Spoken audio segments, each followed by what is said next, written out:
Bonjour à tous, dans ce rendez-vous chez vous, je vous propose de parler protection des animaux. Ici, à Récano, dans le Jura, un refuge accueille depuis peu 30% d'animaux abandonnés en plus que d'habitude. C'est dû à l'inflation et ici, il y a une armée de bénévoles, d'ostéopathes, de vétérinaires et de comportementalistes qui se battent au quotidien pour les remettre sur la bonne voie et sur la voie d'une famille aimante en Franche-Comté. Je vous propose de partir à leur rencontre.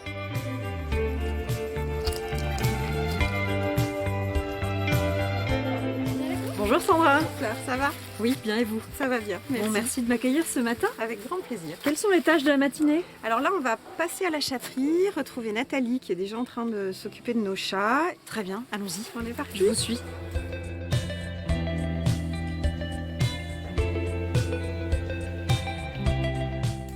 Nathalie, vous êtes bénévole ici. Quel est votre travail au quotidien? Alors, en fait, on se plie beaucoup aux besoins des animaux. Ça peut être le nettoyage des box côté canin, le nettoyage des chatteries, et puis après, la sociabilisation des chats, la promenade des chiens aussi. Voilà, tout dépend ce qu'il y a besoin. C'est important d'avoir des gens comme Sandra qui fédèrent autour d'un projet comme celui-ci qui est la protection des animaux, le secours aux animaux. Oui, bien sûr, tout à fait. Surtout quand on voit le nombre d'animaux abandonnés ou délaissés, c'est sûr que s'il n'y aurait pas de structure comme ça serait catastrophique pour nos petits protégés. Donc là, Fleur, on arrive dans la partie refuge chien. D'accord. On voit Stéphane qui est là. Alors Steph, il a fait chien première langue. Chien première langue. Et avec quel Ça. chien est-il? Alors il est avec Malo qui va partir en balade. D'accord. Bonjour Stéphane. Bonjour Malo. Bonjour. Alors Stéphane, vous êtes comportementaliste. Oui, même si j'aime pas trop le mot, mais oui, effectivement, c'est ça. Quand vous apprenez à travailler avec un chien comme celui-ci, Oui. quelles sont les bases? Avant d'essayer de mettre quoi que ce soit en place, il faut savoir qui est ce chien. Malo me disait, l'humain égale douleur. La main de l'humain était synonyme de douleur. Donc dès qu'il voyait un humain approcher, par anticipation, il attaquait. Aujourd'hui, on Bah, voit un chien qui a l'air plutôt bien dans ses pattes. Parce qu'il a compris que c'était peut-être pas comme ça que ça se passait, que la communication avec l'humain pouvait se faire différemment. Le boulot, c'est d'aller au rythme du chien. C'est le chien qui dicte le rythme, et non pas l'humain qui dicte au chien. Là, ça fait donc 6 semaines que vous travaillez sur On a bossé Malo. 6 semaines. Ça fait un moment qu'il est là, Ça mais fait un on a moment qu'il bossé est- 6 semaines. Est-ce qu'aujourd'hui, c'est un chien adoptable? Oui, alors lui, il a un passif, pas un passé, mais un vrai passif, parce qu'il y a 6 ans de maltraitance derrière. Il faudra juste la bonne personne qui fera l'effort de prendre le temps nécessaire et de leur redonner une deuxième chance. Ça va, mon bébé? Fais un câlin. Viens faire un câlin. Viens faire un câlin. Viens faire un câlin. Allez, viens, papa. Oui, papa, très bien. On revient de balade avec Malo, qui est un chien compliqué, Différent, on va différent. dire.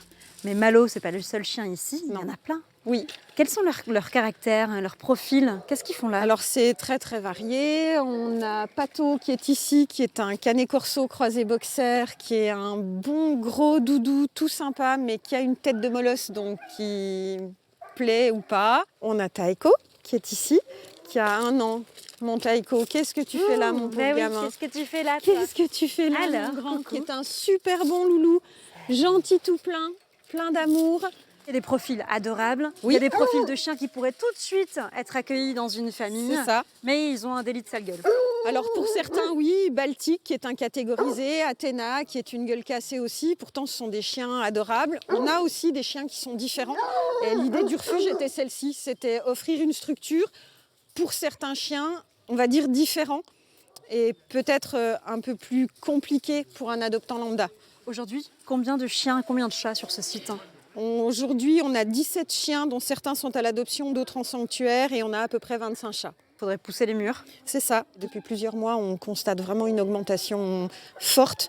On l'a vu, les appels sont quotidiens, les demandes sont quotidiennes. Chez les chiens, il y a une espèce de croyance répandue qui veut qu'on fasse faire une portée à sa chienne avant de la faire stériliser. Donc voilà, et qu'on donne sur le bon coin, et qui souvent se retrouve ici, au refuge 6 mois après, parce que on ne s'était pas rendu compte qu'un Un berger allemand, ça finit par peser 40 kg. Et en quelques années de portée de chat, on se retrouve avec un département envahi. Oui, c'est exactement ça. Une minette non stérilisée en 4 années peut générer l'existence d'un peu plus de 20 000 chats. De quoi est-ce que vous avez le plus besoin aujourd'hui? Alors malheureusement, le nerf de la guerre, ça reste l'argent. C'est globalement entre 2 500 et 3 500 € par mois de frais véto. Voilà, il faut les sortir. Donc on a besoin d'argent, beaucoup. On a besoin de bénévoles bienveillants, même si on a déjà une équipe incroyable. Plus de bénévoles, ça veut dire plus de balades pour les chiens, plus de socia pour les chats, de meilleures conditions d'accueil pour eux. Et déjà, quand on a tout ça, on est heureux, déjà. Merci beaucoup Sandra pour votre accueil. C'est déjà la fin de ce rendez-vous chez vous, vous l'avez entendu. Si vous avez un petit peu de temps à donner, vous savez désormais où aller.